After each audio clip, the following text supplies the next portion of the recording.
నిర్మల్ జిల్లాలో 2 రోజులుగా అతి భారీ వర్షాలు కురిశాయి. చెరువులు, కుంటలు, ప్రాజెక్టులు ఎండుకుండలా మారాయి. కుబీర్ మండల కేంద్రంలోని ప్రాథమిక ఆరోగ్య కేంద్రం జల దిగ్బంధమైంది. దీంతో మేదారి కాలనీ ప్రాథమిక ఆరోగ్య కేంద్రం విఠలేశ్వర ఆలయంలోకి భారీగా వరద నీరు చేరింది. మేదారి కాలనీ వాసుల ఇళ్లలోకి వరద నీరు చేరడంతో ప్రజలు తీవ్ర ఇబ్బంది పడ్డారు. నిత్యావసర సరుకులు సైతం పూర్తిగా తడిచిపోయాయి. ఇప్పటి వరకు ఏ ఒక్క అధికారి రాలేదని కాలనీ వాసులు ఆవేదన వ్యక్తం చేస్తున్నారు. భారీ వర్షాలు కురిసిన ప్రతిసారి ఇదే సమస్య నెలకొంటుందని ఆగ్రహం వ్యక్తం చేస్తున్నారు.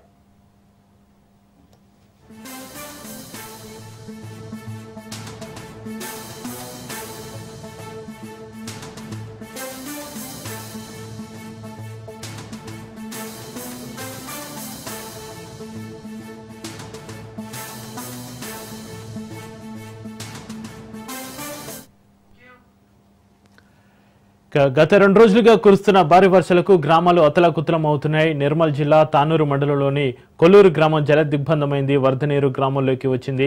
మోకాల్లోతులో వరద నీరు నిలిచింది. పలు కాలనీల్లో ఇండ్ల వరకు నీరు చేరింది. దీంతో గ్రామస్తులు తీవ్ర ఇబ్బందులు పడుతున్నారు.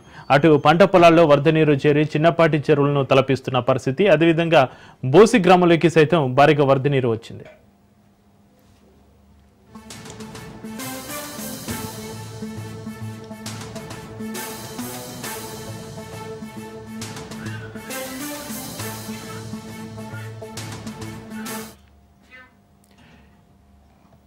ఇక బంగాళాఖాతంలో ఏర్పడిన తీవ్ర అల్పపీడనం కారణంగా నిర్మల్ జిల్లాలో 2 రోజులుగా అతి భారీ వర్షాలు కురుస్తున్నాయి. నిర్మల్ జిల్లాలో 2 రోజులుగా అతి భారీ వర్షాలకు సంబంధించిన మరింత సమాచారాన్ని మా ప్రతినిధి శ్రీనివాస్ ఫోన్ అందిస్తారు. శ్రీనివాస్.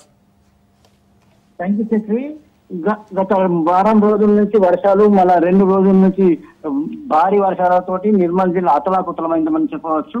అంతేకాకుండా మహారాష్ట్ర ఎగువ ప్రాంతంలో మహారాష్ట్రలో వర్షాలు పడడంతో ఇక్కడ మహారాష్ట్ర బార్డర్ అయిన బైన్సా డీజర్ లో మొత్తం గ్రామాలు కూడా జలదిగ్గులని మనకు తెలుస్తున్న సమాచారం ఉంటుంది.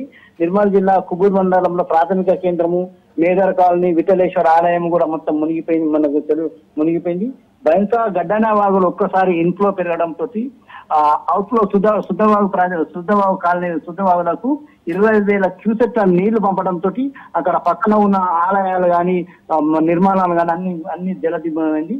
అంతేకాకుండా బస్ స్టాండ్ లో ఉన్న దాంట్లో బస్ డిపో కూడా అది మొత్తం నీళ్లు రావడంతో కొల్లూరు మండలం, తానూరు మండలంలోని కొల్లూరు గ్రామంతో పాటు ఒక 10 గ్రామాలు జలదిగ్బంధమైనవి. వాళ్ళు ఎటు లేని పరిస్థితి.